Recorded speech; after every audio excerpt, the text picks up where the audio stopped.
Rosie has always been good at disappearing. Not the dramatic kind. Not the kind where you pack a bag at midnight and leave a note on the kitchen table. The quiet kind. The kind where you shrink yourself so small, so carefully, so completely, that the people who hurt you simply stop being able to find you.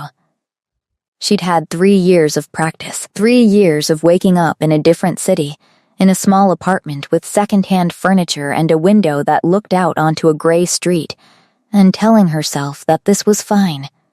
That this was good, actually, that she had built something here, something small and steady and entirely her own, and that it didn't matter that the foundation of it had been laid on the rubble of the worst night of her life. She had a job she was good at. She had friends who didn't ask too many questions.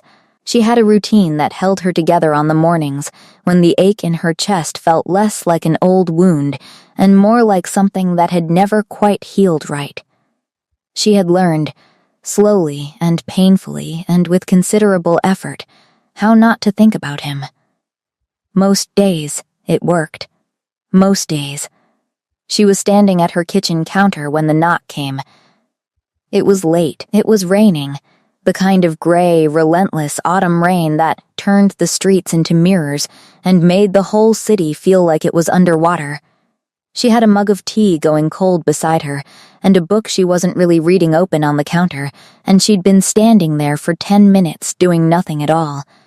Which was a habit she'd developed and couldn't seem to break, this standing and staring and not thinking. The knock was quiet. That was the first thing that registered. How quiet it was. Not urgent. Not the sharp, demanding knock of someone who expected to be let in. Just 3 soft, uncertain sounds against the wood, like whoever was on the other side wasn't entirely sure they had the right to be there. Rosie set down her mug. She crossed the small living room. She put her hand on the door handle. She opened it. For a moment, her mind went completely and utterly blank. He was soaked through. That was the first thing she actually processed. The purely practical, almost absurd detail that his dark hair was plastered to his forehead, and his shirt was translucent with rain, and there was a puddle forming at his feet on her welcome mat. He must have been standing out there for some time, long enough for the rain to have worked its way through whatever it was that made him seem impenetrable, which had always seemed like a lot. He was also, and this was the part that her mind kept sliding off of and refusing to hold, on his knees. Not standing, not leaning against the doorframe with that particular brand of casual authority he carried like a second skin.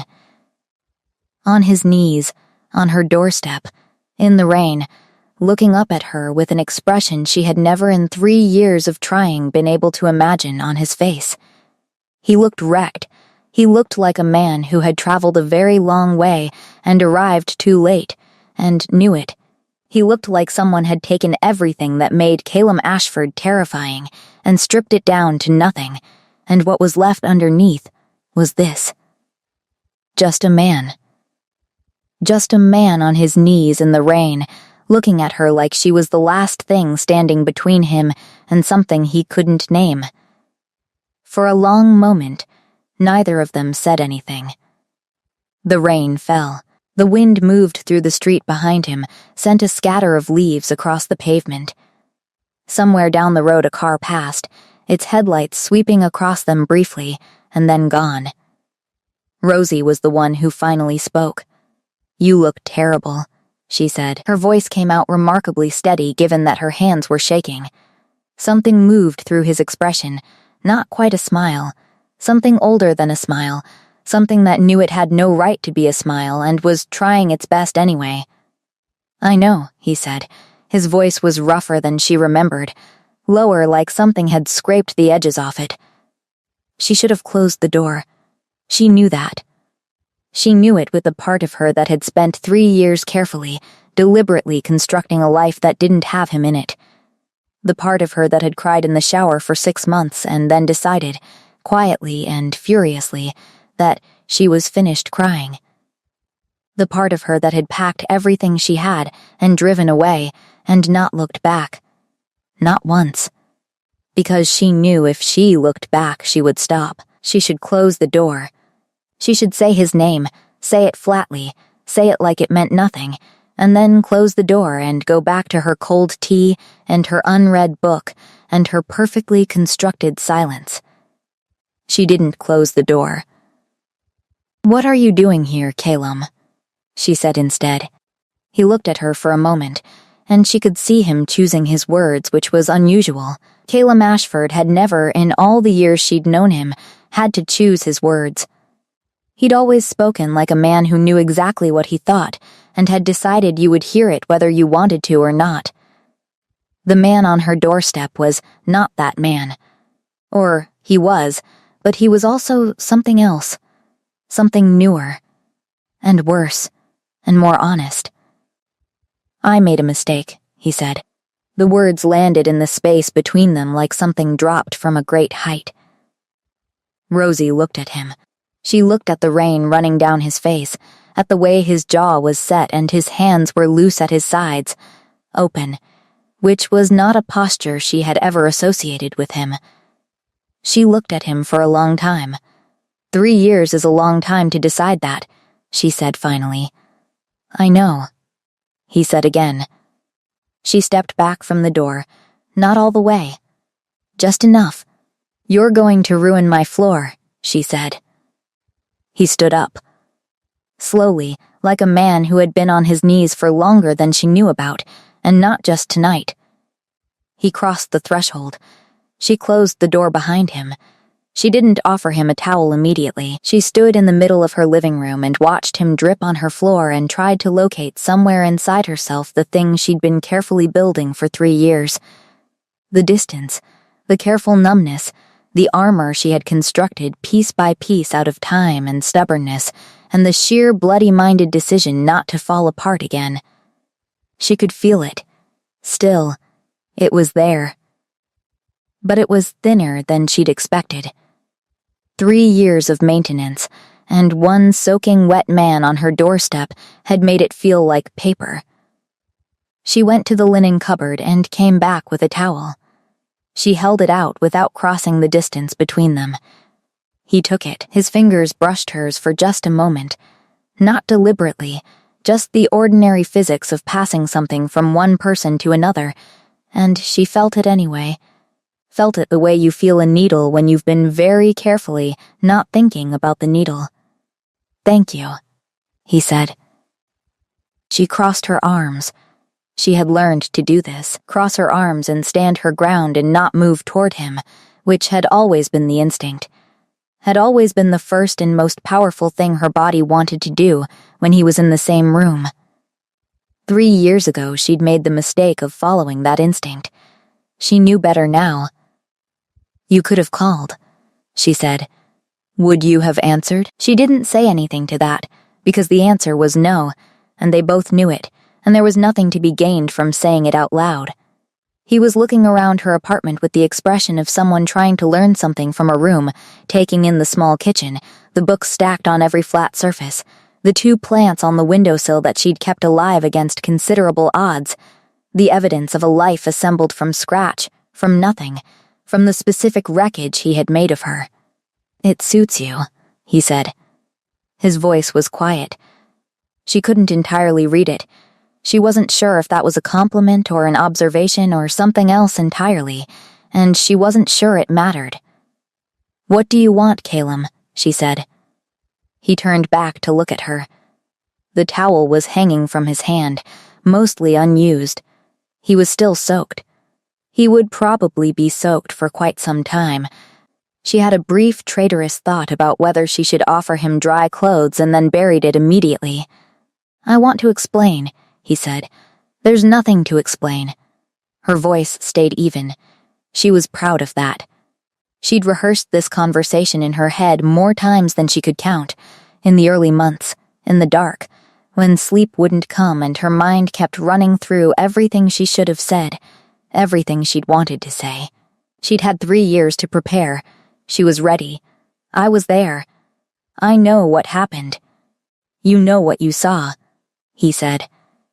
"There's a difference." She almost laughed.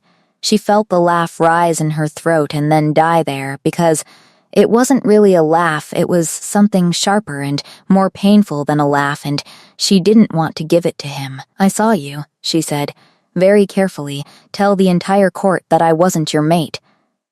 That the bond was a mistake, that whatever had happened between us was something you intended to have formally dissolved." I was standing right there. I heard every word. He didn't flinch. She'd expected him to flinch. He held her gaze with an expression that she couldn't name, something that looked almost like punishment, like he was making himself look directly at the worst thing he'd ever done and not look away. "Yes," he said, "you did. So what is there to explain?" He was quiet for a moment. "Why?" he said finally. She looked at him. "You know what?" she said. And there it was, the first crack, the first small fracture in the evenness of her voice. "You know that I don't know why. That's the part I never understood. That's the part I spent 6 months trying to understand and eventually had to stop thinking about, because it was going to eat me alive if I didn't." "I know," he said, "and I'm sorry." "Don't," she said sharply. "Rosie, don't apologize." "Not yet, not before I understand." He crossed the room then, not to her, not all the way.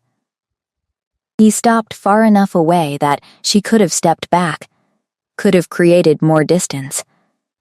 She didn't step back. She wasn't sure why. Her arms were still crossed and her chin was up and her whole body was a wall. But she didn't step back. 3 years ago, he said slowly, carefully, like each word was something he was carrying very gently, there were 7 members of my council who knew about the bond. 3 of them had the authority to dissolve it without my consent, if they could demonstrate that I was compromised. He paused. Compromised was the word they used. What they meant was that a mate bond with an unmated Omega from a small province with no political standing was a threat to every alliance they'd spent years constructing. She stared at him. "They came to me the morning of the announcement," he continued. "They told me that if I confirmed the bond publicly, they would challenge it legally, and they would win, and in the process of winning, they would destroy everything you had. Your family's standing, your pack's territory, your mother's house, everything, Silence." He looked at her steadily. "So I destroyed it myself," he said, "before they could." Rosie stood very still. The rain was still falling outside. She could hear it against the windows. "You let me think," she said slowly, "that you had rejected me. Because you chose to, because I wasn't enough. You let me believe that for 3 years. "Yes," he said. She turned away from him. She went to the window and stood there with her back to him and her hand flat against the glass and the rain running down the other side. "You should have told me," she said, very quietly. "I know," he said. She heard him behind her, not moving, just standing. "It didn't make it better," she said, knowing why. "No," he agreed. But it changed the shape of it. She hadn't expected that. She hadn't expected that knowing why would reach inside the hurt and rearrange it into something that still ached, but ached differently. Like the difference between a wound and a scar. She didn't turn around for a long time. She made tea. She wasn't sure what else to do with herself, and the kettle was something to do with her hands, something practical and ordinary that didn't require her to look at him or decide anything. She heard him pull out a chair at her small kitchen table, heard the wet fabric of his shirt against the wood. She focused on the kettle. She made 2 cups, which told her something about herself she wasn't entirely ready to examine, and set them on the table and sat down across from him and wrapped her hands around her mug and looked at the steam rising from it rather than at his face. "How did you find me?" she said. "It wasn't hard," he said. And then, after a pause, "That's not true. It took 8 months. Your tracks were very good." She felt a complicated mix of satisfaction and something softer, something she pushed down immediately. "I didn't want to be found. I know. Then why did you look?" He was quiet for long enough that she finally looked up. He was watching her with that expression again, the one that didn't have a name, the one that was too many things at once to be a single word. "Because I couldn't stop," he said simply. She looked back down at her mug. "You had 3 years," she said. "After whatever immediate threat your counsel posed, you had 3 years to come to me. To explain. To find some other way to handle it that wasn't just leaving me to think I was unwanted. Yes, why now? What changed?" He curled his hands around his own mug. His hands were large. She remembered his hands. She remembered very specifically and at considerable inconvenience to herself the way his hands felt, and she was not going to think about that right now. "My counsel," he said. "3 of the 7 who came to me that morning. They're gone now." "Gone, removed," he said. "It took time. It took more time than it should have, and I'm not going to pretend otherwise. The political structure I inherited was not one that could be dismantled quickly without consequences for everyone depending on its stability." He paused. "That's not an excuse. I'm telling you the timeline, not asking you to accept it as a justification." She studied him. "You dismantled them for me?"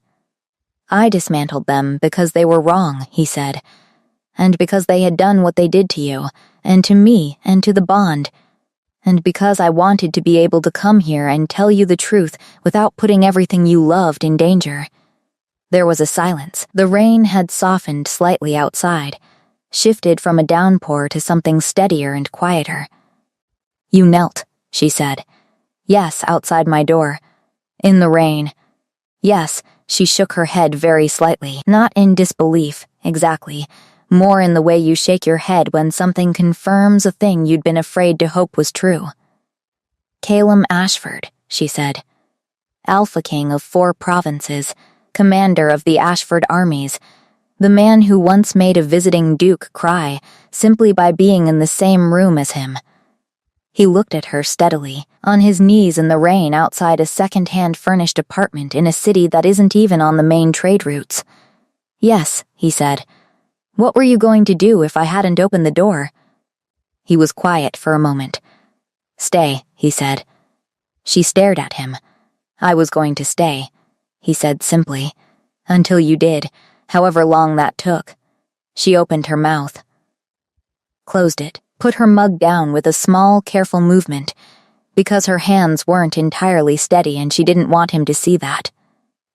"That's insane," she said. "Yes, you're a king. I know.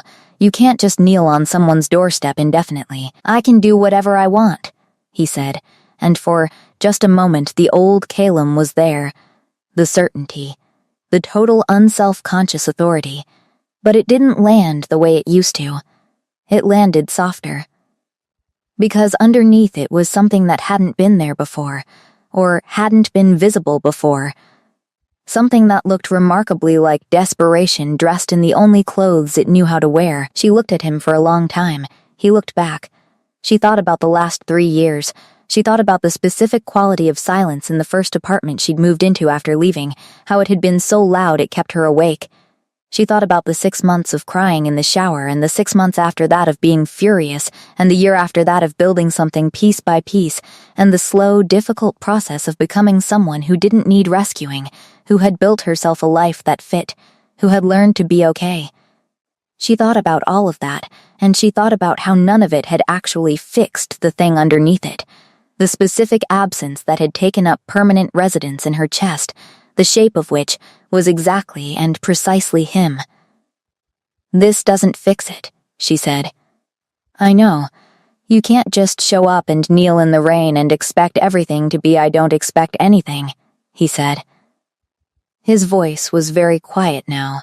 "I came here because you deserved the truth. Because I should have found a way to give it to you long before now. Because whatever happens next is yours to decide." She looked at him. "And if I decide you should leave?" "Then, I leave," he said. He didn't look away. She believed him. That was the thing. She looked at him and she believed him completely, which was either wisdom or its opposite, and she wasn't sure yet which. She picked her mug back up, took a sip of tea that was still too hot.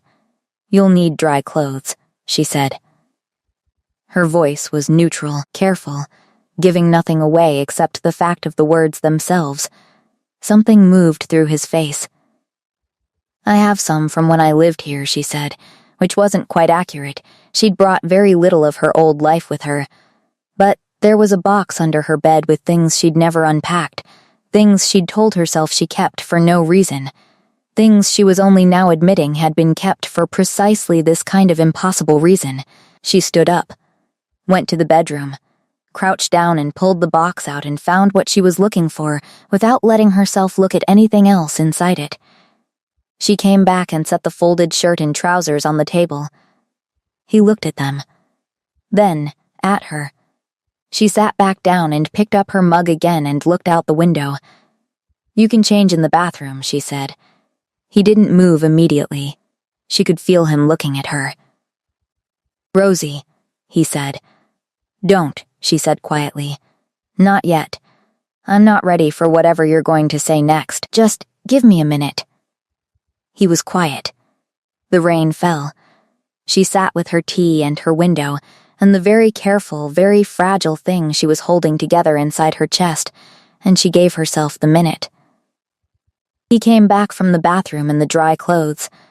The shirt was slightly too small across the shoulders, which was a detail she noted without meaning to and then couldn't unnotice.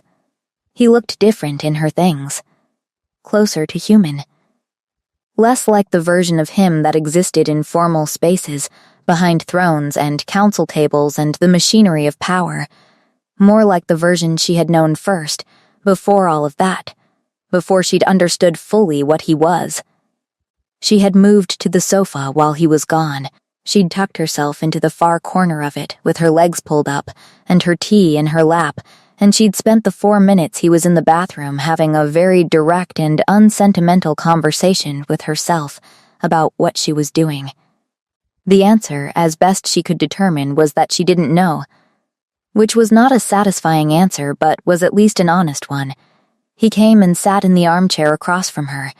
He sat the way he always sat, straight-backed, present, like a man who had never in his life needed to slouch. But his elbows were on his knees. That was new.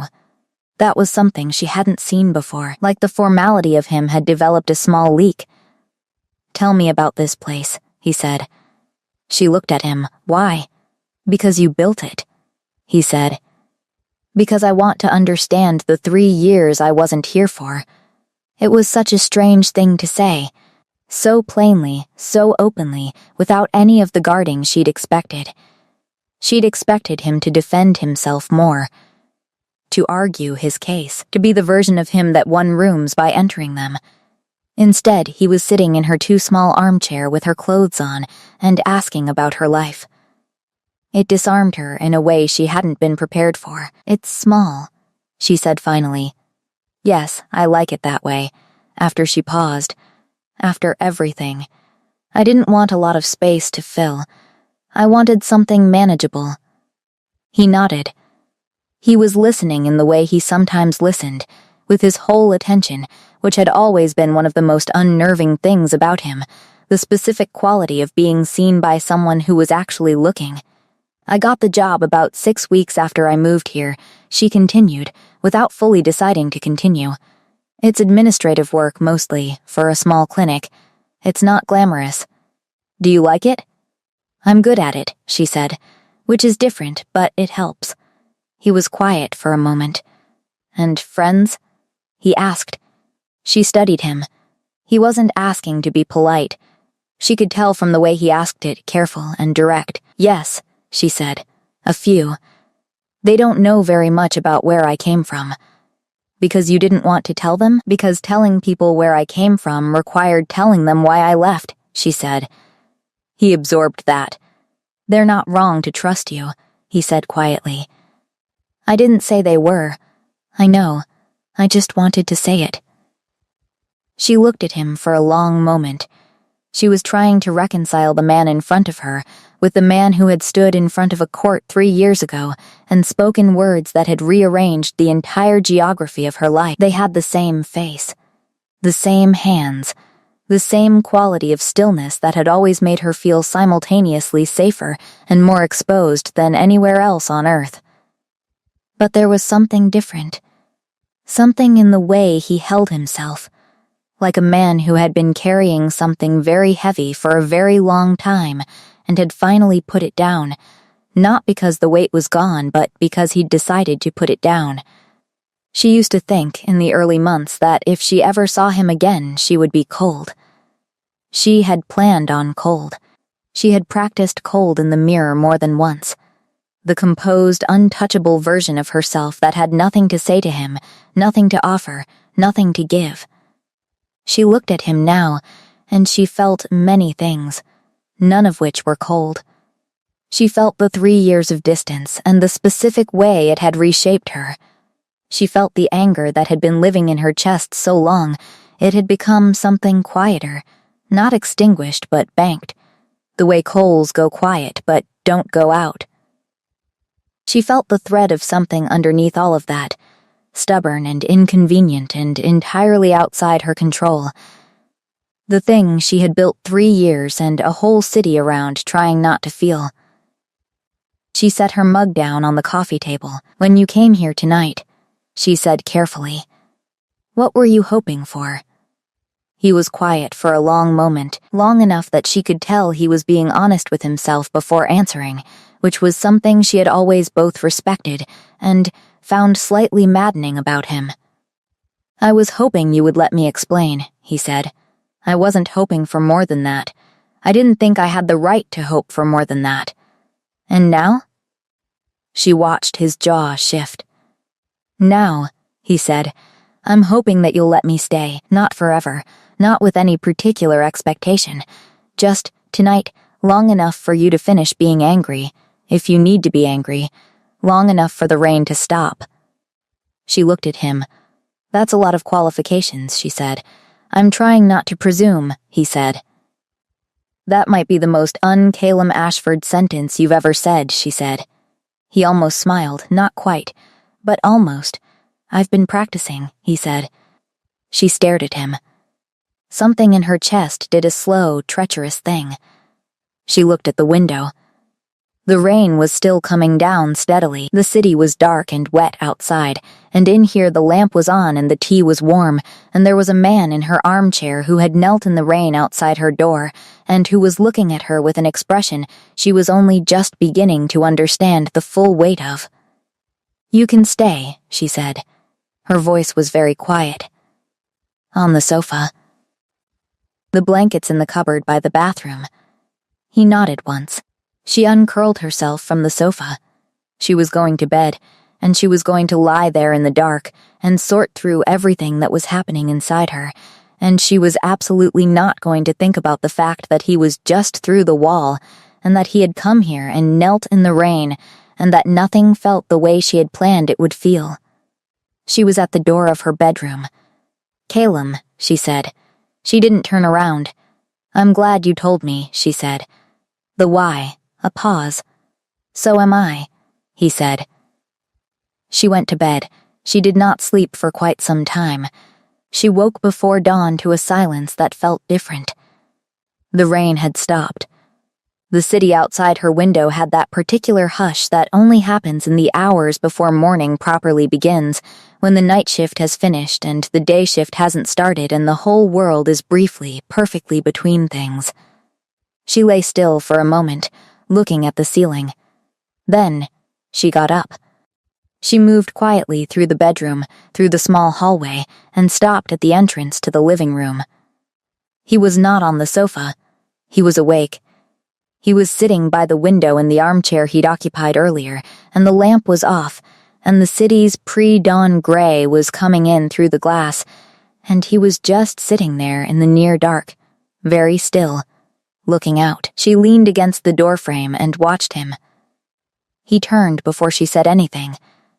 She'd forgotten that about him, that quality of awareness, The way he always seemed to know when she was in the same room, even before she made a sound. They looked at each other across the gray light. "You didn't sleep," she said. "Not much," he admitted. She came into the room. Sat on the sofa, not the far end this time. Somewhere closer to the middle. "What were you thinking about?"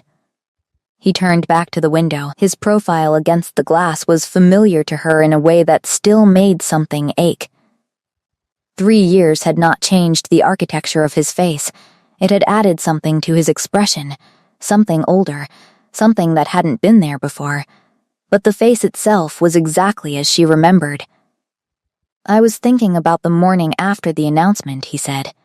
"After the court. After you left." She was quiet. "I walked back to my chambers, and I sat down and I tried to tell myself it was the right decision," he continued. "That protecting you mattered more than having you. That you would find your way, that the distance would make it better eventually. Did it work?" He turned to look at her. "No," he said. She looked at her hands. "I was so angry," she said quietly, "not immediately. Immediately I was just." She paused. "I didn't know what I was immediately. But after, when I understood what had happened, I was so angry. For months." "I know," he said. "I'm sorry you were." She shook her head. "Don't be sorry I was angry. Be sorry you gave me reason to be." "Yes," he said simply. "You're right." She pulled the blanket around her shoulders. Not his. She'd brought out a different one from the bedroom. Hers, which was a distinction she was aware she was making. "I kept thinking," she said, "that there was something I'd missed, that I'd read it wrong somehow. Because it didn't feel like rejection. Even as it was happening, even as you were saying the words, it didn't feel like you actually meant them. And that was somehow worse, because it meant I couldn't trust my own perception of things." He made a sound she'd only ever heard from him once or twice before, quiet and low and pained. Not a word. Just a sound. "You didn't read it wrong," he said. "I meant none of it. Every word was a lie I had to calculate very carefully. And you were standing right there, and I had to say it anyway." She looked at him. "That sounds like it was very hard for you." Her voice was not entirely without edge when she said it. "Yes," he said, and he didn't flinch from the edge. "It was. And it doesn't matter that it was hard for me. I want to be clear about that. What it cost me is not the part of this story that matters." She studied him. "You've changed," she said. He looked at her carefully. "Some things," he said. "Not everything." "What things?" He was quiet for a moment. "I spent a long time thinking I understood how to make decisions," he said. "Calculating outcomes, protecting things from a distance. I was good at it.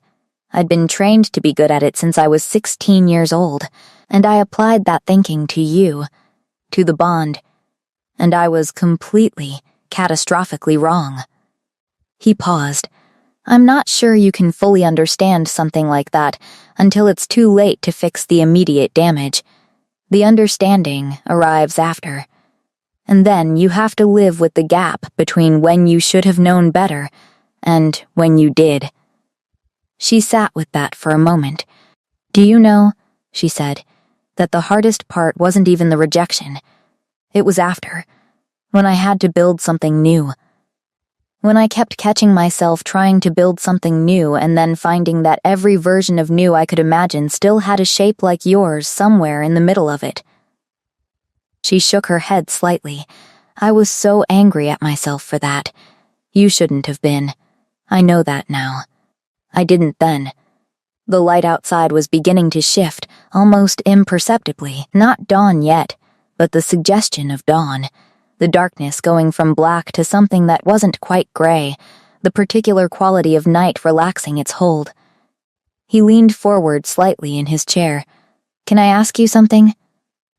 She looked at him. "The life you've built here," he said. "The one that suits you. The job and the friends and the plants you've managed to keep alive."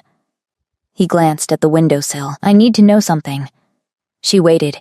Is there someone, he said, who has that shape in it now? Someone new? She looked at him for a long moment. No, she said. His breath released slowly. I didn't, she continued, for lack of a better word, let anyone close enough. I was very aware that was a choice I was making.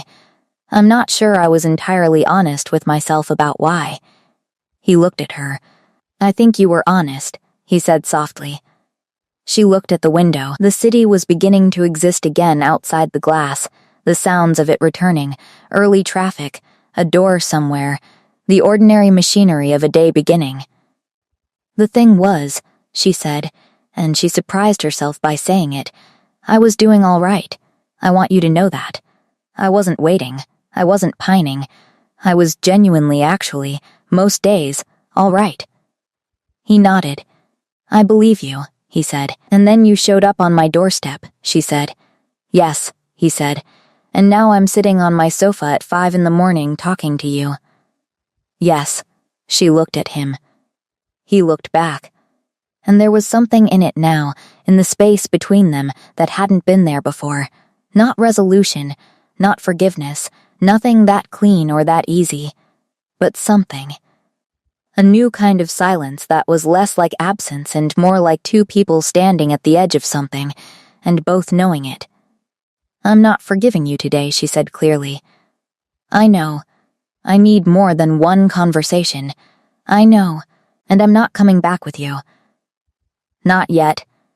Not without understanding what that would look like. On my terms. He looked at her, and the expression on his face was so precisely what she'd needed to see that she had to look away for a moment. On your terms, he said. That's the only terms I'm interested in. She stood up. Went to the kitchen. I'm going to make breakfast, she said. Are you going to stay? She didn't look at him when she said it. Yes, he said. She took eggs from the fridge. She took bread from the counter. She focused on the pan and the stove and the entirely ordinary act of making something from available ingredients. He came and stood at the kitchen entrance. Not in the way, just present. Can I do something? She handed him the bread. Toast, she said. He took it. They moved around each other in her small kitchen, careful and quiet, in the early gray morning, with the rain stopped and the city restarting and everything still unresolved and, somehow, precisely because of that, entirely real.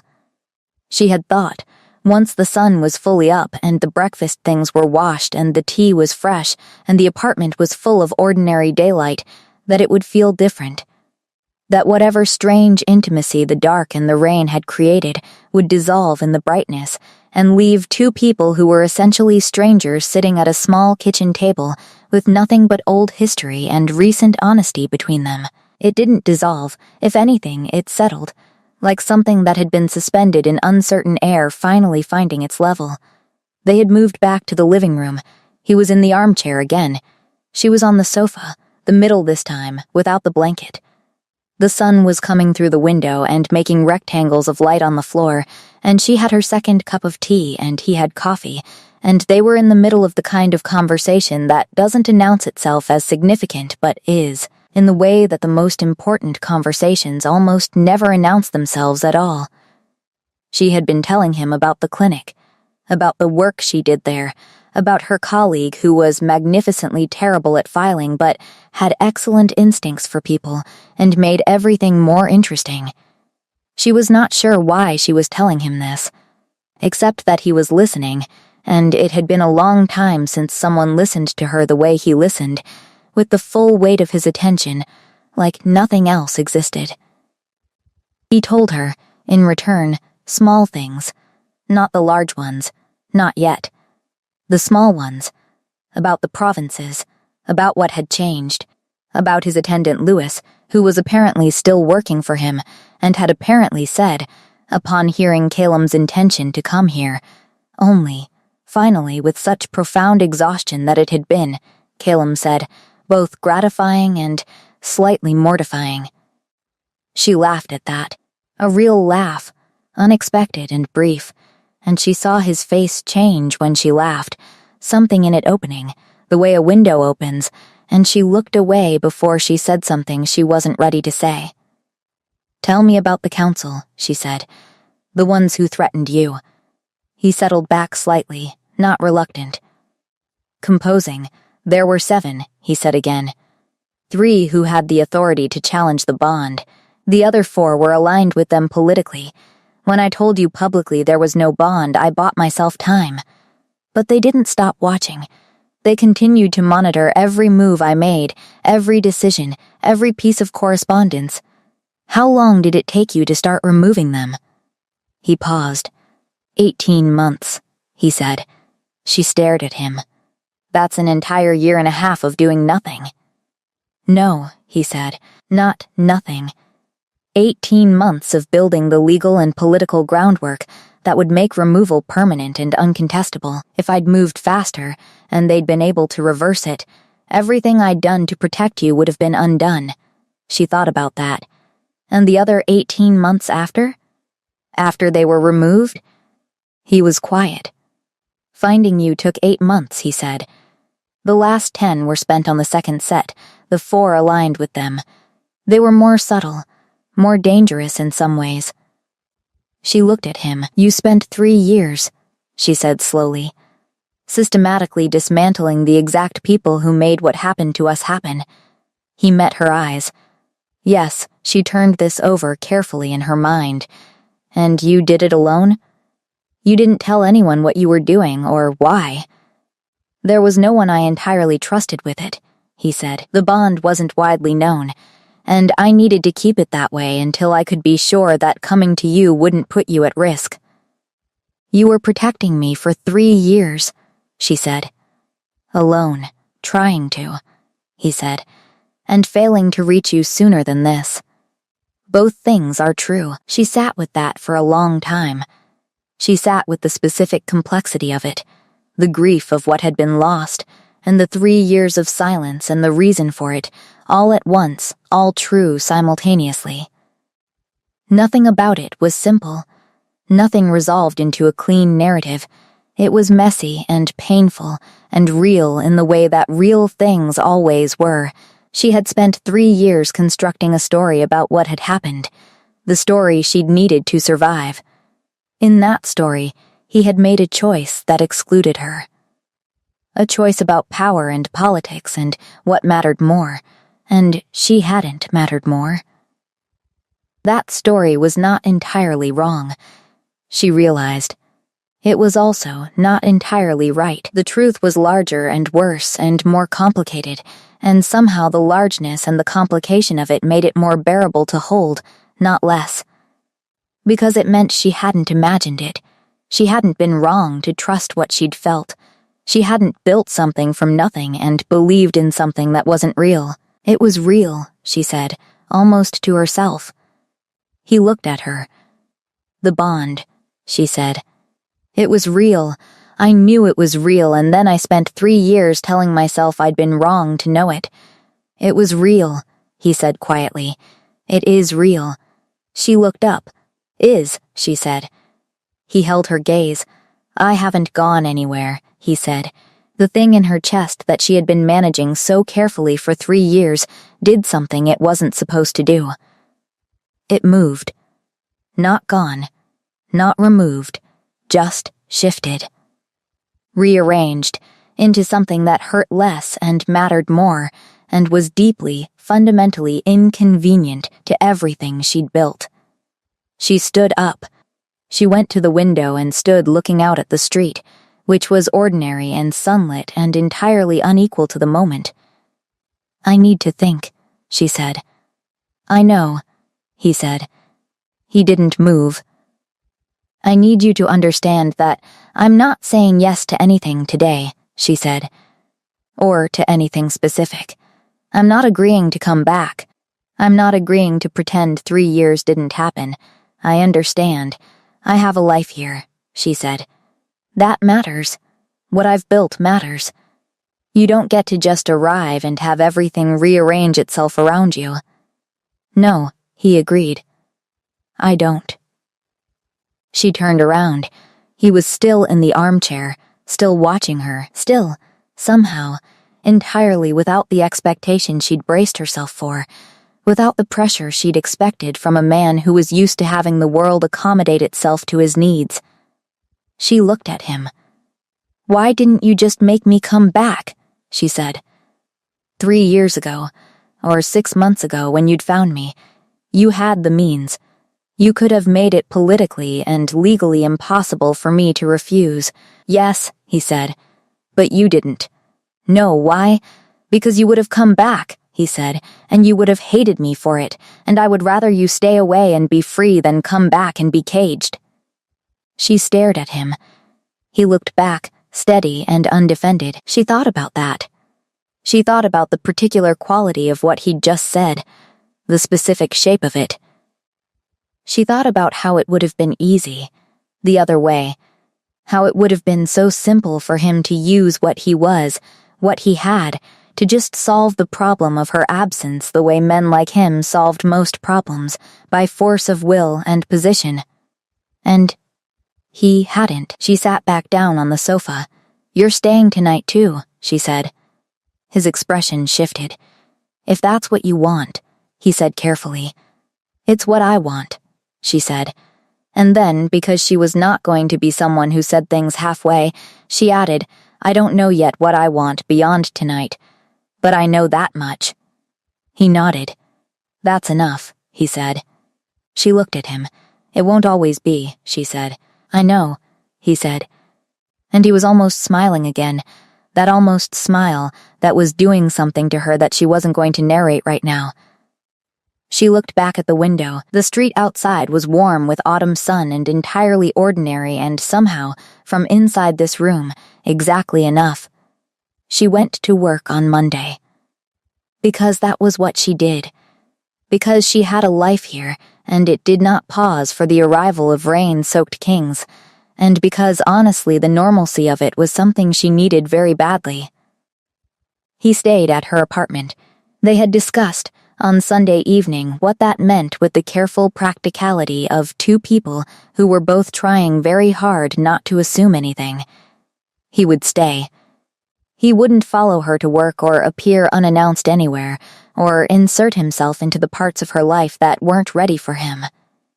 He would simply be there when she came home. She had stood in the clinic car park that Monday morning and stared at her phone for 3 minutes before going in. She did not text him. She went in. Her colleague, who was magnificent at reading people and who noticed everything, looked at her within 30 seconds of her arrival, tilted his head and said, "Something happened." She opened her computer and said, "Nothing happened." He sat on the edge of her desk and looked at her. "Something definitely happened," he said. She said nothing. He said, "Is this a good something or a bad something?" She typed the first line of her morning report. "I don't know yet," she said honestly. He looked at her for another long moment and then nodded, satisfied. "Okay," he said, and went back to his own desk. That was one of the things she appreciated most about her life here. The people in it knew how to leave space. She got through the day. It took more effort than usual. Her attention kept sliding off the work and landing somewhere she brought it firmly back from, which was productive in the sense that the deliberate act of not thinking about something requires such sustained focus that you effectively accomplish everything else in front of you without really noticing. She came home to find that he had cleaned her kitchen, not in a dramatic or intrusive way. The dishes that had accumulated over the week were done. The counter was clear. There was something on the stove that smelled like it had been cooking for some time. She stood in the kitchen doorway. He was reading one of her books in the armchair. He looked up when she came in. She tried to read his face for any sign of the performance of domesticity, of a man deliberately staging a scene, and didn't find it. He had simply been in her space and had done what he did in any space, applied himself to what was in front of him. "You cooked," she said. "I found things," he said. "I wasn't sure if it was allowed." "It's allowed," she said. Her voice was odd. She cleared her throat. She changed out of her work clothes. She came back and sat at the table, and he served whatever he'd made without ceremony, a proper meal, the kind she hadn't made for herself in weeks, and they ate together at her small table in the early evening light. "Tell me about today," she said. He told her. Small things. He had walked the neighborhood in the afternoon, which he described with the faintly bewildered tone of a man encountering ordinary urban life at close quarters. He had found a bookshop 2 streets over, and had come back with 3 books, 2 of which were from the history section, and one of which, she noticed, was a novel she'd mentioned once, long ago, in a different life. She looked at the novel. "You remembered that," she said. He didn't say anything, just looked at her with that steady look. She picked it up and put it on the shelf with her other books. "I went to work today," she said, "and my colleague could tell something had happened just by looking at me. Is your colleague usually correct about these things?" "Almost always," she said. "It's irritating." He was quiet for a moment. "Are you going to tell him?" She considered this. "I don't know what I would tell him," she said. He looked at her. "What would be true?" He said. She thought about it. "That someone from before I came here showed up," she said. "Someone I thought I was finished with, that it turns out I'm not finished with it." He was quiet. "That sounds accurate," he said carefully. "It's not the whole story." "No," he agreed, "but it's not wrong." She looked at her plate. He asked her, after a while, about the city, where she'd found her apartment, what she'd thought when she first arrived, whether she'd been afraid. She'd been terrified, she told him, not of the city, of the quiet, of having all that space in her days with no structure to fill it, coming from a life that had been full of structure, full of other people's needs and schedules and the specific dense energy of a pack. "How did you manage?" he asked. "I made lists," she said, and almost laughed. "I know that sounds ridiculous, but I made lists of everything I needed to do each day, and I did everything on the lists, and then I made new lists, and eventually the lists started to feel less like survival and more like living." He was looking at her with that quality of attention again. "What?" she said. "I missed all of it," he said quietly. "Every version of you between then and now." She looked at him. "The version that cried in the shower," she said. "You missed that too?" "Yes," he said. "That's a strange thing to want to have been present for." "No," he said. "It's not. Not if you were the cause of it." She looked at him for a long time. He didn't look away. She stood up and started clearing the plates. He stood up too, and took them from her and washed them, and she dried them, and they moved around each other in her kitchen in the kind of mundane, easy rhythm that takes most people months or years to find, that strange domestic fluency that either exists between 2 people or doesn't, and she'd forgotten that it existed between them. After, she sat back on the sofa. He sat in the armchair. They didn't talk for a while, just existed in the same room with the lamp on and the city going about its business outside, and the particular inhabited silence of 2 people who are comfortable enough in each other's presence to not need to fill it. After some time, she said, "I want to ask you something." He looked up from the book.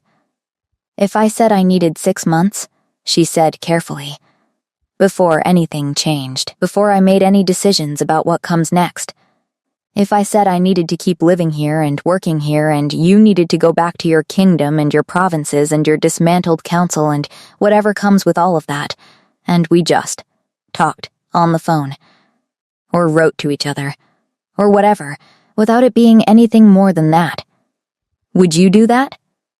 He was looking at her. "Yes," he said. "Without asking when it will change?" "Yes, without pressure?" "Yes," she studied him. "Why?"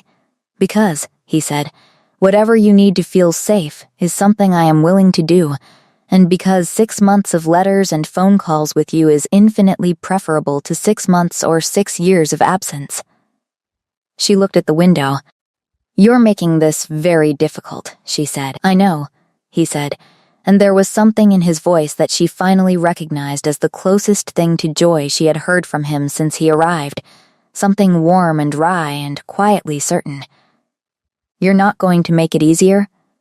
"No," he said. "I think I've caused you enough difficulty that a little inconvenient sincerity is the minimum I owe you." She almost smiled. Almost she got up and went to the bookshelf and took down the novel he had bought. "I'm going to read," she said. He picked up his book. They sat together in the lamplight and read, and the city went dark outside the window, and it was quiet. 3 weeks passed. He went back. She stood on the pavement outside her building, and they stood across from each other in the ordinary autumn street with its ordinary autumn light, and she found that she didn't know what to do with her hands. Which was not a problem she usually had. She was a person who knew what to do with her hands. He wasn't touching her. He hadn't touched her beyond that first brush of fingers over the towel, not once in 3 days and 2 nights of being in the same small apartment. She had noticed this. She had noticed it with the precision of someone who was trying very hard not to notice it, which meant she had noticed it constantly. "Take care of the plants," he said. "That's what you're leading with?" She said. "You have a tendency to forget the one on the right," he said. "I noticed it looks slightly neglected." She stared at him. "I've had things on my mind," she said. "I know," he said. Still, she looked at him. There was something in his face that she was only just beginning to allow herself to read clearly, or perhaps was only just beginning to be willing to see. "I'll call you," she said. "Please," he said. "Not tomorrow," she said. "I need to think for a few days." "I know," he said. She looked at him. He looked back. She crossed the pavement and stood in front of him, and he went completely still, with that quality of stillness that was specifically him, that quality of making himself entirely available to whatever came next without leaning toward it, without pushing, without anything except presence. She stood on her toes and pressed her mouth very briefly to the corner of his jaw. Then she stepped back. Then she went inside. She closed the door and stood with her back against it for a long moment. Then she went to the kitchen and watered the plant on the right. She called him on a Thursday, 11 days later. She had been going to call sooner. She had not called sooner for reasons that did not hold up particularly well under examination. He answered on the second ring. They talked for 2 hours, not about the important things, about ordinary things, about Lewis having apparently reorganized the entire administrative filing system in Calum's absence into something that was objectively better, but that Calum found slightly impertinent. About her colleague's theory that the clinic's difficult patient was actually a retired professor who was performing belligerence as a coping mechanism. About the history book Calum had been reading, which was about a particular period she hadn't studied, and the argument they had about its interpretation that was genuinely a real argument about facts, and not an argument about anything else at all. When they finally hung up, it was past midnight, and she was lying on her sofa staring at the ceiling with the phone on her chest. She called him the following Sunday. The Sunday after that, he called her. After a month, they were talking 3 or 4 times a week. Then more.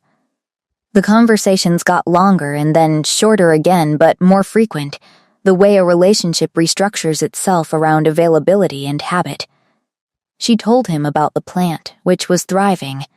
He told her about the council, the new appointments, the slow machinery of restructuring a court. She told him about the novel she'd started writing, which was a thing she had been doing quietly for 2 years and had told no one. He told her about a treaty he was managing with the eastern border, the complexity of it, the way certain historic grievances made good solutions politically impossible.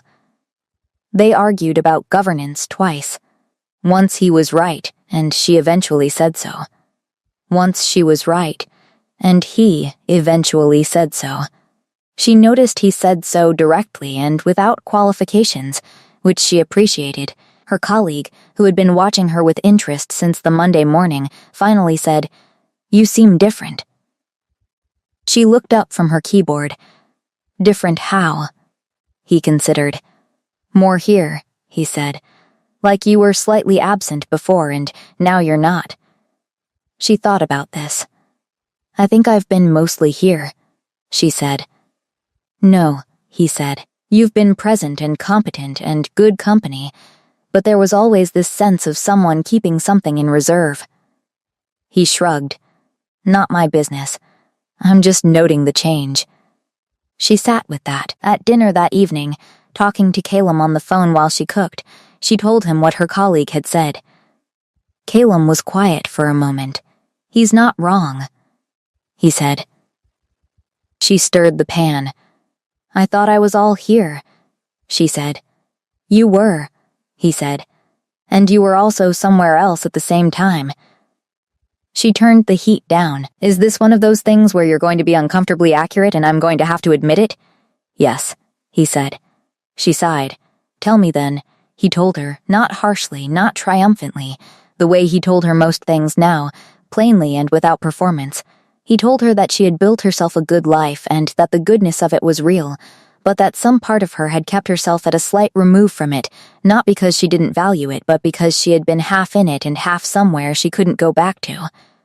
And that he thought, since he'd arrived, that particular split had been healing, because the thing she'd been half pointed toward was now accessible again, was something she could choose or not choose, and the being able to choose it made it possible to be fully present everywhere else. She listened to this. "That's very well observed," she said. "I've had time to think about it," he said. She set her spoon down. "I think," she said carefully, "I'm ready to talk about what comes next." A pause. "What brought this on?" he said. Not challenging, just asking. "Honestly," she said, "the thing about being more here, I want to be fully here, in every version of here that I choose, and I think I've been not choosing. I've just been existing in a kind of waiting room, waiting to see whether you were real and whether I could trust this and whether I was going to come apart again." "And?" he said. "You're real," she said. "I can trust this, and I haven't come apart." She could hear his exhale, slow and quiet and entirely unguarded. "Rosie," he said, "don't say anything sentimental right now," she said. "I'm cooking dinner and I'll cry into the pan." A pause. Then something that might have been a laugh but that had been too carefully contained to confirm. "What do you want?" he said instead. "I want," she said, "to come there. Not immediately, not permanently, not without conditions and discussions and a lot of conversations we haven't had yet, but I want to come and see it, see what it looks like, see what I think." "Yes," he said, and the word was so simple and so unelaborated and so complete. "Not for a few weeks yet," she said. "I know. And I'm bringing my own accommodation. I'm not staying in your chambers or wherever until we've established significantly more ground rules." "Understood. And Lewis has to be warned that I'll probably reorganize something." She heard him almost smile. She had learned to hear that over the phone. "He'll be delighted," Calum said. "He's been reorganizing for decades with no one to appreciate it. You'll have an ally immediately." She picked up her spoon again. "Good," she said. She ate her dinner. They kept talking for another hour, about nothing particularly important, about everything, in the way that talking about nothing is sometimes exactly the same thing as talking about everything. She told her colleague on a Wednesday. She didn't plan it as a Wednesday thing. It happened to be Wednesday. She'd been sitting across from him at lunch and he'd been talking about something and she'd been half listening, and then she found herself saying, "I've been talking to someone." He stopped talking. He looked at her with the expression of a man who had been waiting for this specific sentence for several months. "Talking to," he said carefully. Or, "talking to." "The second one," she said. He set down his fork. "Tell me," he said. She told him, not all of it, the parts that were hers to tell. She told him about the person who had arrived at her door in the rain, about the 3 years, about what she was doing now, about the trip she was planning at the end of the month. He listened with the full engaged attention that was his great gift as a human being, the thing that made him good at his work and good as a friend. When she finished, he was quiet for a moment. "Are you scared?" he said. "Yes," she said honestly. "Is it the good kind or the bad kind?" She thought about this. "Both," she said, "but mostly good, I think. The bad kind is just the kind you get when something matters. It doesn't mean it's wrong." He nodded slowly. "And this person," he said, "the one who showed up in the rain, do you trust him?" She looked at the table. "Yes," she said, "more than I expected to, more than I strictly decided to." It happened before I noticed it was happening. Her colleague smiled, a genuine, warm, uncomplicated smile. "That's usually how it works," he said. She rolled her eyes slightly. "Very helpful," she said. "Thank you." "I mean it," he said. "The things you decide are fine, but the things that happen before you notice are usually the ones that matter." She looked at him. "When did you get wise?" she said. "I've always been wise," he said. "You just haven't been listening properly until now." She laughed. They finished their lunch. She drove home from work thinking about what he'd said, about the things that happen before you notice. She thought about the first time she had understood, clearly and without room for argument, that Calum was her mate. It hadn't been a dramatic moment. It hadn't been announced. She had just been standing in a corridor 3 years ago, and he had walked past, and something inside her had shifted, the way a compass needle shifts when it finds north, quietly and completely and with absolute certainty, and she had thought, oh, and then everything had followed from that. She had spent 3 years trying to argue that moment out of existence. She had told herself she'd been naive, that she'd misread it, that the certainty had been a story she'd told herself rather than a fact. And then he'd shown up on her doorstep, and she had opened the door, and the compass needle had shifted again, just exactly the same way, quietly and completely, and she had known that she hadn't invented it. Some things were just true. Even when they were inconvenient, even when you had done your very best to build a life in which they were irrelevant. She packed a bag on a Sunday 2 weeks later. She packed carefully, which was a new habit. She used to pack carelessly, grab things without thinking, trust that whatever she'd forgotten could be dealt with when she arrived. She packed carefully now, methodically, with the particular attention she gave to things that mattered. She packed light. She was only going for 10 days. She had told herself this several times in a row. She stood in the middle of her apartment before she left. She looked at the 2 plants in the window, the books on the shelves, the worn throw on the sofa, all the ordinary material of the life she'd built. She was not leaving it. She was going somewhere and coming back. She was trying something. She was allowing something to be possible. She locked the door. She drove to the station. On the train, she watched the city shrink behind her and the landscape open out into fields and then hills, and then the particular quality of air that meant she was getting closer to a place she had once known very well. She had chosen a train specifically so she could watch this happen gradually, rather than arriving suddenly. She had a book in her bag. She didn't read it. He was not meeting her at the station. She had asked him not to. She had wanted to arrive on her own terms, make her own way, establish from the first moment that she was here because she was choosing to be here, not because she had been collected. She found the accommodation, a small cottage in the town that he had arranged through someone else entirely, at her request. She put her bag down. She made tea in the small, unfamiliar kitchen. She stood at the window and looked out at the town, which was familiar in the way places from long ago are familiar. The way something you know by feel rather than by sight feels when you return to it. Not the same, but recognizable. She texted him, "I'm here. He texted back, "I know, take your time." She made tea and drank it standing at the window.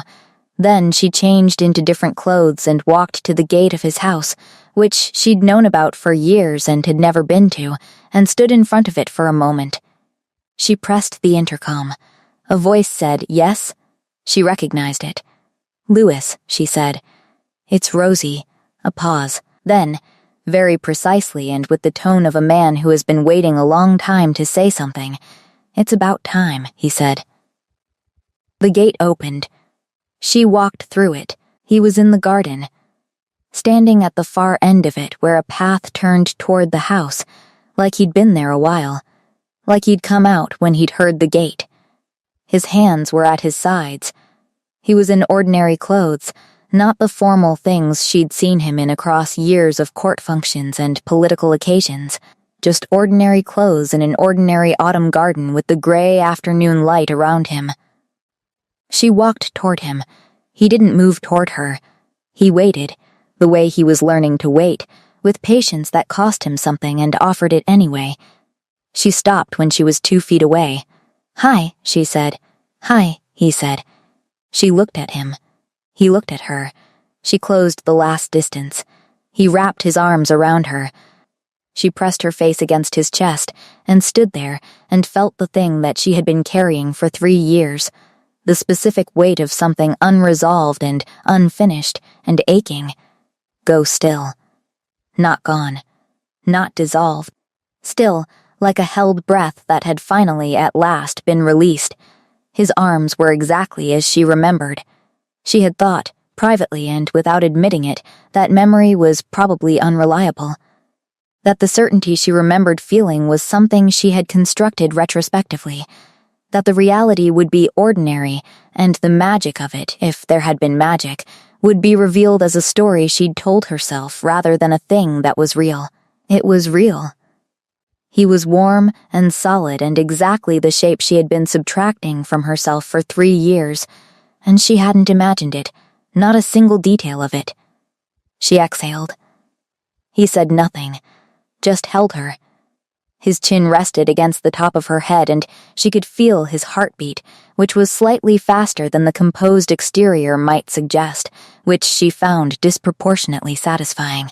After some time, she stepped back. Not all the way, just enough to look at him. "Hello," she said again. Properly, something in his face had changed. Something had opened. She watched it and felt something in her own chest open in response, that